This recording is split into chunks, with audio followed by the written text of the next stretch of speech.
Would you like to know the easiest way to become a private investigator? If you said yes, then this video is for you. Welcome to the PI Guy, tips, tricks, and advice for professional private investigators just like you. My name is John Morris. I'm a licensed professional private investigator in Colorado. There are many ways to get into the exciting world of private investigations. Some are easier than others, and some are more difficult and time-consuming to be sure. In this private investigator training video, we will look at some of the easier, or should I say quicker, ways to become a PI.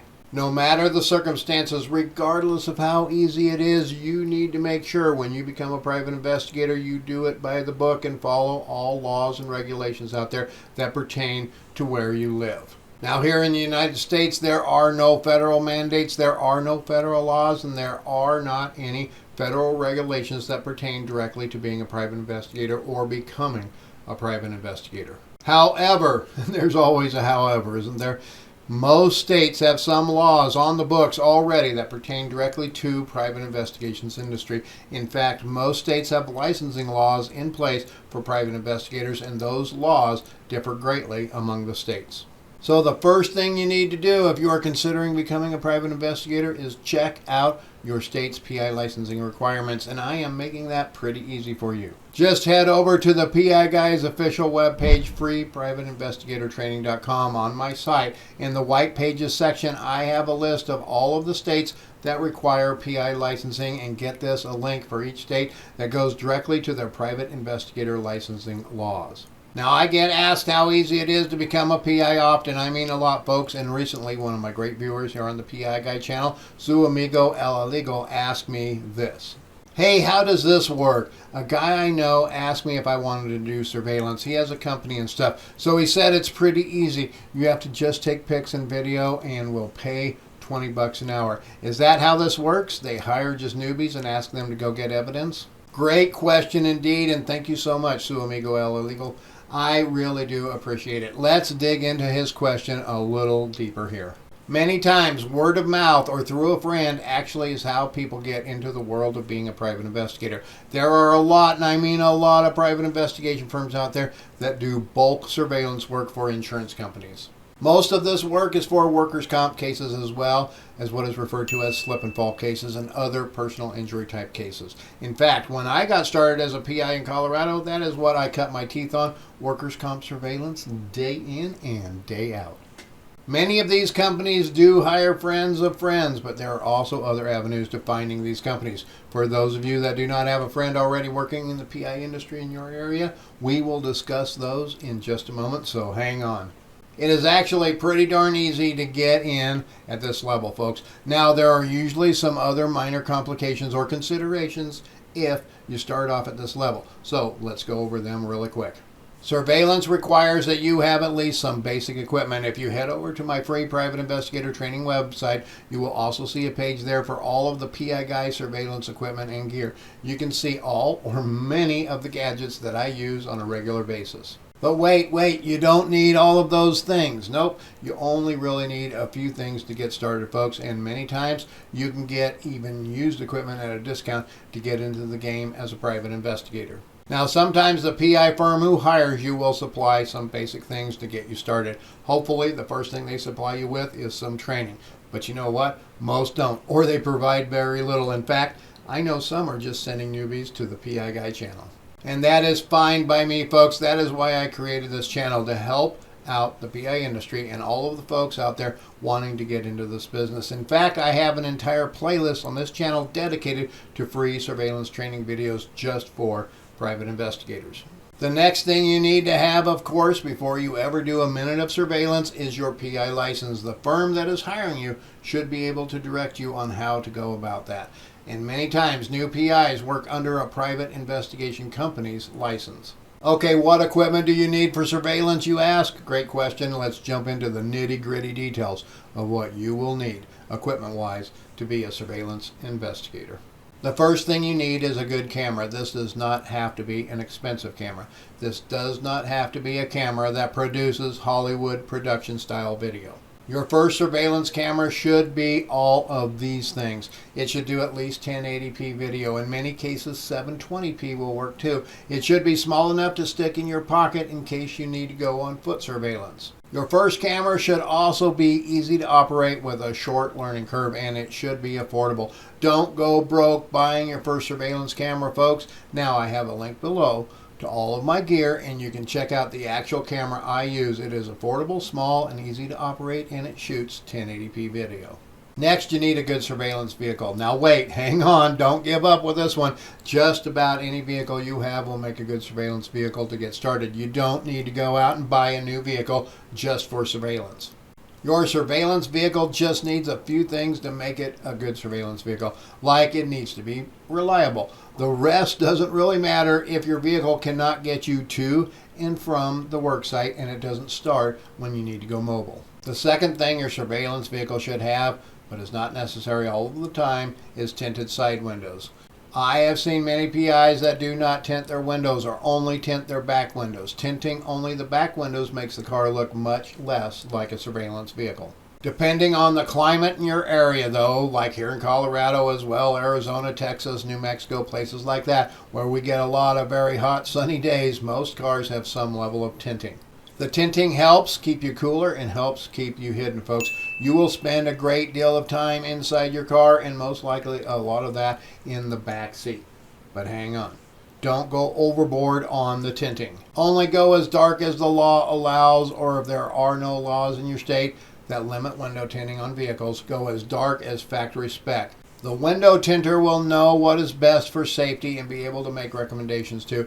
You don't want it so dark that you stand out or you will get burned more times than not. And I know this from first-hand experience, folks. What else do you need to start as a PI? Internet and a computer is really nice. You need to be able to pull the video from the camera and in some cases edit it and then send the video to your client.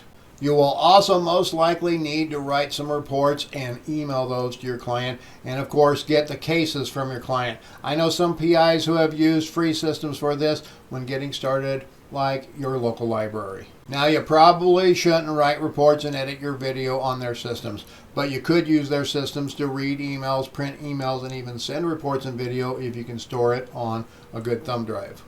My recommendation would be to do it all at a home office and use your own systems, but in a pinch, these free systems might help. Now, before we discuss the pay scale for new surveillance investigators and the working relationship with the PI firm who hires you, let me say, these things we covered, a camera, a reliable vehicle, and a computer with internet access combined with a lot of patience, tenacity, and a desire to succeed is all you really need. Well, you must also have, of course, a good client or two. And as you move along in your career, there are a lot of things you should consider adding as time goes by, like covert cameras, tripods, monopods, and other tools of the trade to make your life easier and your work product better. What about the pay, though? How does that all work? How much can I expect to get paid? Now, Su Amigo El Illegal stated this company his friend was working for paid $20 an hour. How does that stack up to the rest of the industry? Well, folks, in my humble opinion, it is at the bottom of the pay scale. But before you make any judgments, let's first discuss the business relationship so we understand the big picture. Most of these types of entry-level surveillance jobs are what is referred to as 1099 employees or subcontractors. As a subcontractor, you are in essence running your own business, which has a lot of great perks in and of itself. Running your own business has some huge things to consider as well before you just jump in. One of the biggest is taxes. We all love paying taxes, don't we? As a subcontractor, you're responsible for 100% of your taxes. If you are an employee, the employer covers roughly 1/2 of your Social Security and FICA taxes. As a subcontractor, you are responsible for all of that, and that is about 15%. So that $20 an hour now looks a lot more like $17 an hour. But wait, there is more to it. You also have to pay federal, state, and local employment taxes. Even if that just adds up to another 5%, that $20 is now $16 an hour. Now, some PI firms hire people as employees, so if you're getting $20 an hour as an employee, it is more palatable. As well, if they are providing equipment like a vehicle, camera, laptop, it is even better from a pay standpoint.